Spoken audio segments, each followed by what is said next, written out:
Hi, this is Ralph Wilson with Web Marketing Today. I am at Search Engine Strategies in San Jose and talking with Darren Johnson of Offermatica. One of the things that seems to be the theme is behavioral targeting. What is behavioral targeting, first of all?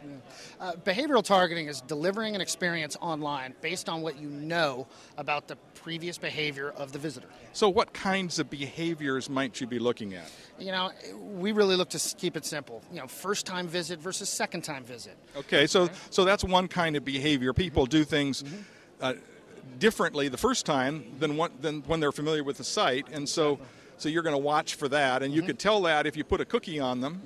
The second time they come, you'll know that they've been there before and you would treat them differently. Okay, what other kinds of behaviors might you be able to target? And one of the most common things that we're seeing now is a thing called just category affinity. Guitar Center is a great example of this. At Guitar Center, they have a number of categories: keyboards, drums, guitars, basses, etc. And so we make a marketing assumption. And if you come to Musician's Friend and you go into the keyboard section, we are identifying you as a keyboardist. And the next time you come back to Musician's Friend, keyboards are merchandised on the homepage. And that is targeting an experience based on previous behavior. Okay, so essentially when they come the first time, you'll put a cookie on them that says, one, they've been there, and secondly, that they're interested in keyboards or guitars or mandolins or whatever it is. Next time they come back, that's what they see. If not everything they see, that's the predominant thing that they see in certain key areas, right? Exactly, and then with testing combined with it, that's a hypothesis. The hypothesis is if they go to the keyboard section, they're a keyboardist, and that is their affinity. And so we're going to merchandise to them that well. But we also want to test that hypothesis. And we've been able to test and validate that we've seen an increase in conversion rates, revenue per visit, average order value, when we are basically eliminating the homepage step, if you will. One of the interesting things we saw was the merchandising manager for the keyboard or the drum section at Musician's Friend never had access to the homepage before. They are now very, very engaged in how they merchandise because they have access to the first time the visitor shows up. Now, you have a great tool I've used in testing before.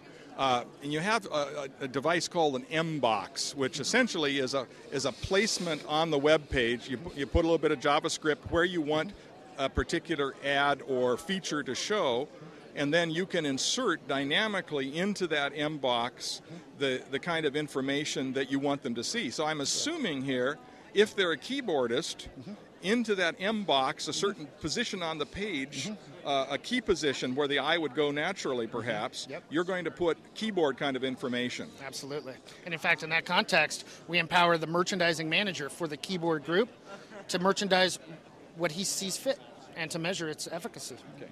Now, would you typically show them a whole new page or take them directly to the keyboard section, or would you show them on a version of the home page a featured keyboard?